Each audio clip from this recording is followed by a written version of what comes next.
96.1. If you want to get your confession in and have it be anonymous, by the way, you text it to us. Put the word hits with your confession. Send it to 96893.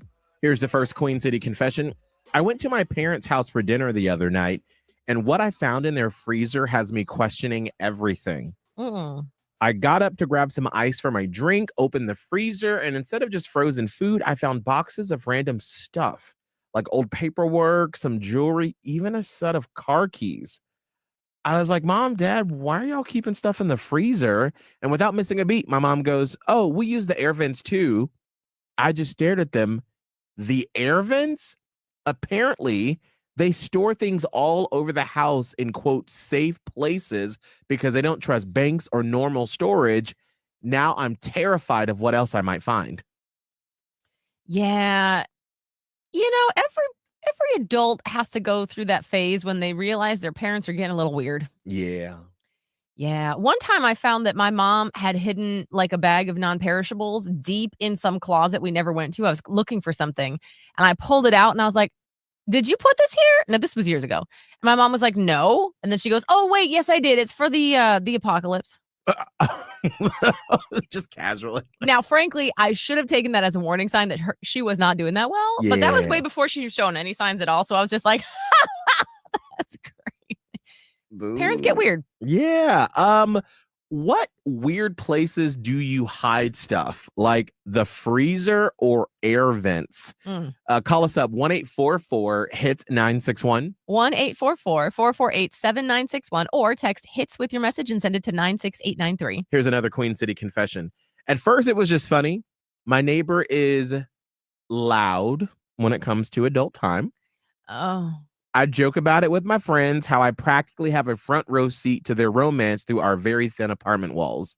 But then I heard it one day, same as usual, and I decided to take my dog for a long walk. When I came back, a different guy was walking out of her apartment, and it wasn't her husband. Oh! Now I can't unhear what I've heard and seen.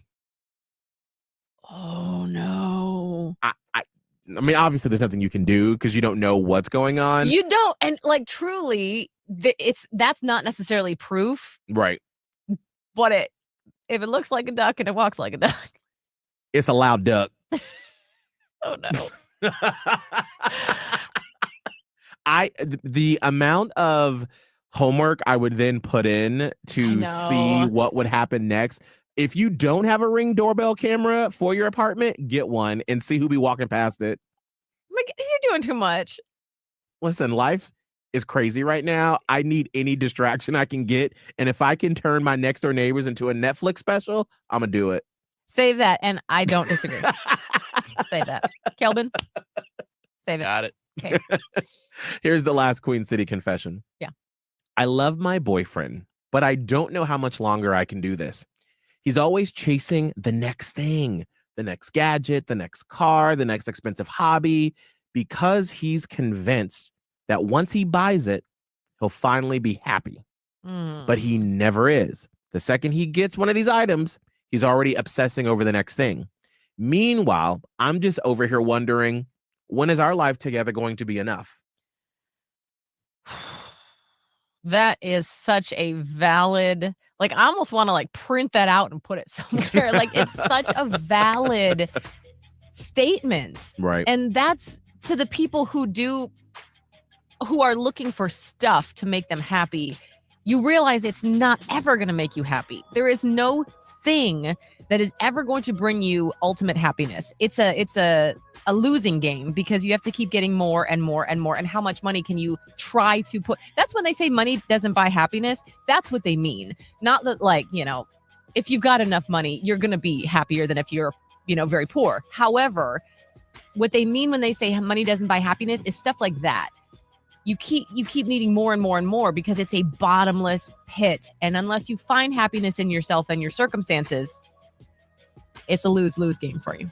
But it's a lie you tell yourself. I used to be that way in my 20s when I was always like, well, if I just had this thing, it'll make me happy. You were about technology, Miguel, 100%. in your 20s. That was the new Apple product. Yes. Once I get this new iPad, AirPods, it's going to make my life different. I'm going to be better for it. I'm curious because we all have a list of things that we can admit to. What's a common lie that you tell yourself like this? Like, ooh, once I have this new iPhone, nobody can stop me now. So what's the common lie that people tell themselves? Call us up 1-844-HIT-961. 1-844-448-7961 or text us by putting the word hits with your message included in the body of the message, hits, and then start typing and then send it to 96893. We got to get you these pit tickets to Kendrick Lamar and SZA because you're never more than 45 minutes away.